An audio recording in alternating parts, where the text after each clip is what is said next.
Une si longue lettre de Mariama Ba. Après une courte page de présentation, nous allons commencer la lecture du chapitre 3.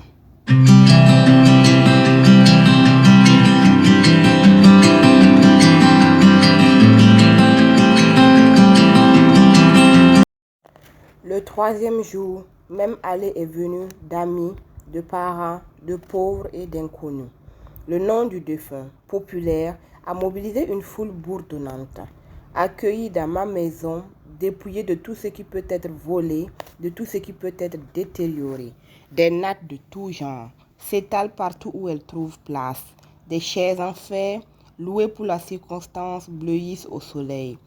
Émonte réconfortante, la lecture du Coran, paroles divines, recommandations célestes, impressionnante promesse de châtiment ou de délice, exhortation au bien, mise en garde contre le mal, exaltation de l'humilité, de la foi. Des frissons me parcourent, mes larmes coulent et ma voix s'ajoute faiblement au amen fervent qui mobilise l'ardeur de la foule à la chute de chaque verset. L'odeur du lac qui tiédit dans des calebasses flotte excitantes et défile aussi les grandes cuvettes de riz rouge ou blanc cuisinées sur place ou dans les maisons avoisinantes. Dans des verres en plastique, on sert jus de fruits, eau, lait caillé glacé. Le groupe des hommes mange silencieux. Peut-être ont-ils en mémoire le corps raide, ficelé, descendu par leurs soins dans un trou béant vite refermé. Chez les femmes, que du bruit. Rires sonores, paroles hautes, tapes des mains, stridentes exclamations. Des amis qui ne s'étaient pas vus depuis longtemps s'étreignent bruyamment. Les unes parlent du dernier tissu paru sur le marché. D'autres indiquent la provenance de leur pain tissé. On se transmet les derniers potins et l'on s'exclave et l'on roule les yeux et l'on admire le boubou de sa voisine. Sa façon originale de noircir ses mains et ses pieds au henné, en y traçant des figures géométriques. De temps en temps, une voix virile, excédée, met en garde, redéfinit le rassemblement. Cérémonie pour la rédemption d'une âme. La voix est vite oubliée et le brouhaha reprend, s'amplifiant. Le soir vient la phase la plus déroutante de cette cérémonie du troisième jour. Plus de monde, davantage de bousculades pour mieux voir et mieux entendre. Des groupes se constituent par affinité, par lien de sang, par quartier, par corporation. Chaque groupe exhibe sa participation aux frais. Jadis, cette aide se donnait en nature. Mil, bétail, riz, farine, huile, sucre, lait. Aujourd'hui, elle s'exprime ostensiblement en billets de banque et personne ne veut donner moins que l'autre. Troublante extériorisation du sentiment intérieur inévaluable évalué en francs. Et je pense encore, combien de morts auraient pu survivre si, avant d'organiser ses funérailles en festin, le parent ou l'ami avait acheté l'ordonnance salvatrice ou payé l'hospitalisation. Les recettes sont inscrites minutieusement. C'est une dette à payer dans des circonstances identiques. Les parents de Modou ouvrent un cahier. Dame belle-mère de Modou et sa fille ont un cahier. Fatim, ma petite sœur, inscrit soigneusement la liste de mes entrées sur un bloc-notes.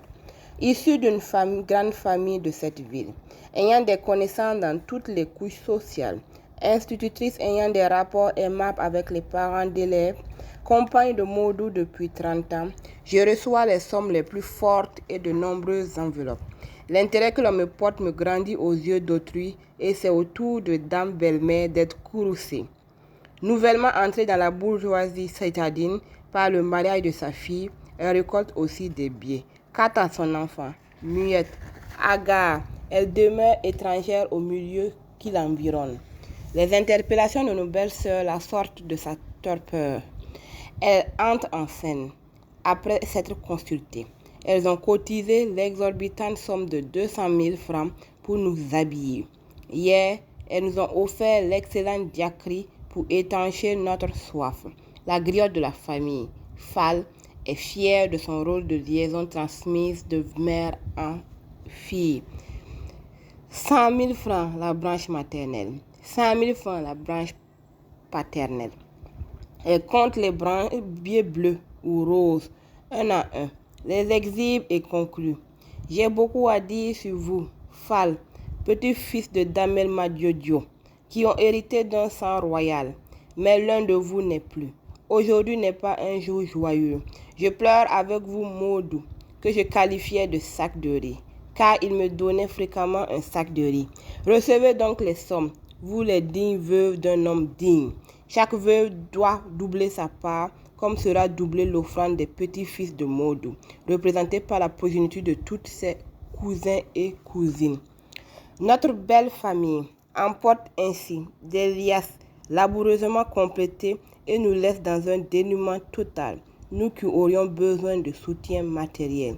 Suit le défilé de vieux parents, de vieilles connaissances, de griots, de bijoutiers, de laobés au langage chantant. Les au revoir énervent en se succédant à une cadence infernale, car ils ne sont pas simples ni gratuits. Ils requièrent, selon la qualité du partant, tantôt une pièce, tantôt un billet de banque. La maison se vide peu à peu. Relents de sueur et d'aliments se mêlent aux effluves désagréables et écœurantes. Des taches rouges de cola crachées çà et là. Mais carreaux, si laborieusement entretenus, noircis. Taches de graisse au mur, balais de papier froissé. Quel bilan pour une journée. Mon horizon éclairci m'offre la vision d'une vieille femme. Qui est-elle? D'où vient-elle? Courbée, les pans de son boubou attachés au dos, elle vit dans un sac en plastique des restes de riz rouge. Son visage rayonnant dit l'agréable journée qu'elle vient de suivre. Elle veut en apporter la preuve à sa famille résidente à Warkam, Diaroy, Pikine, peut-être.